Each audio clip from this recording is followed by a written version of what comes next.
சென்னையில water metro எந்த அளவுக்கு சாத்தியமாகும்?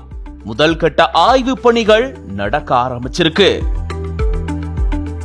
இந்த திட்டத்துக்காக பக்கிங்ஹாம் கால்வாய தூர்வாரி மீட்டெடுக்கணுமாம்.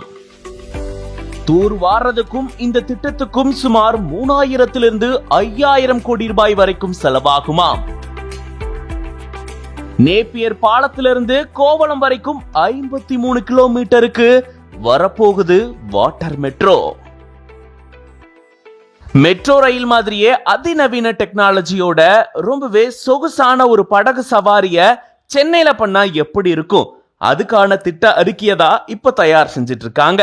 ஏற்கனவே கொச்சியில வாட்டர் மெட்ரோ அப்படின்னு ஒண்ணு இருக்கு.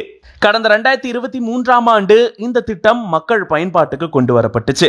இப்போ அதே போல சென்னையிலையும் வாட்டர் மெட்ரோ கொண்டு வரலாம் அப்படின்னு திட்டம் தீட்டியிருக்காங்க. நாளுக்கு நாள் சென்னையில போக்குவரத்து நெரிசல் அதிகரிச்சுட்டே தான் இருக்கு. எவ்வளவு பாலங்கள் கட்டினாலும் லோக்கல் ட்ரெயின், மெட்ரோ ட்ரெயின் பல வசதிகள் இருந்தாலுமே தொடர்ச்சியா இந்த போக்குவரத்து நெரிசல் அப்படின்றது இருந்துட்டே தான் இருக்கு. இப்போ இதுக்காக புதுசா ஒரு பாதையை தேர்ந்தெடுத்திருக்காங்க. அதுதான் நீர்வழி பாதை.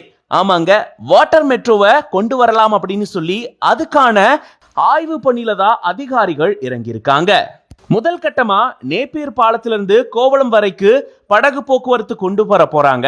இது சுற்றுலாக்கு மட்டும் இல்லாம தினந்தோறும் மக்களும் போக்குவரத்துக்காக பயன்படுத்துவாங்களாம். இதுக்கான போட் ஸ்டேஷன், பணிமனைகளுக்கான இடங்கள் தேர்வு உள்ளிட்ட பல்வேறு கட்டமைப்புகள் மேற்கொள்றதுக்கான சாத்தியக்கூறுகளை அதிகாரிகள் இப்போ பார்த்துட்டு வராங்க. இந்த பணிகள்ல சென்னை ஒருங்கிணைந்த பெருநகர போக்குவரத்து ஆணையம், நீர்வள ஆதாரத்துறை மற்றும் தமிழ்நாடு கடல்சார் வாரியம் உள்ளிட்ட பல்வேறு துறைகள் இணைந்து பணியாற்றிட்டு வராங்க. நேப்பியர் பாலத்திலிருந்து கோவளம் வரைக்கும் 53 கிலோமீட்டருக்கு வாட்டர் மெட்ரோ திட்டம் கொண்டு வரதுக்கு முன்னாடி இதுங்க இருக்கக்கூடிய பக்கிங்ஹாம் கால்வாய தூர்வாரி மீட்டெடுக்கணும் அப்படின்னு அதிகாரிகள் தெரிவிச்சிருக்காங்க. மேலும் இதுக்காகவும் இந்த வாட்டர் மெட்ரோ திட்டத்துக்காகவும் மொத்தமா 3000 5000 கோடி ரூபாய் செலவாகும் அப்படின்னு அதிகாரிகள் தெரிவிச்சிருக்காங்க. நிதி ஆதாரம் விரைவில் முடிவு செய்யப்படும் அப்படின்னு அதிகாரிகள் தரப்புல இருந்து தெரிவிக்கப்பட்டிருக்கு. இது தொடர்பான முன்மொழிவு அரசுக்கு விரைவில் அனுப்பப்படும். அதை தொடர்ந்து நீர்வள ஆதாரத்துறை 1 வருஷத்துக்குள்ள விரிவான திட்ட அறிக்கையை தயாரிப்பாங்க அப்படின்னும் இதுக்கான முதல் கட்ட ஆய்வு பணிகள் இப்போ நடந்துட்டு வருது அப்படின்னும் அதிகாரிகள் தரப்புல தெரிவிக்கப்பட்டிருக்கு. சென்னையில வாட்டர் மெட்ரோ திட்டம் செயல்படுத்தப்பட்டா சுற்றுலாத்துறைக்கும் பயனுள்ளதா இருக்கும்.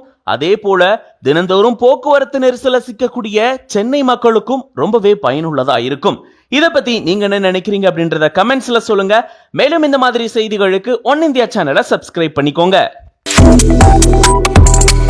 Subscribe to One India and never miss an update.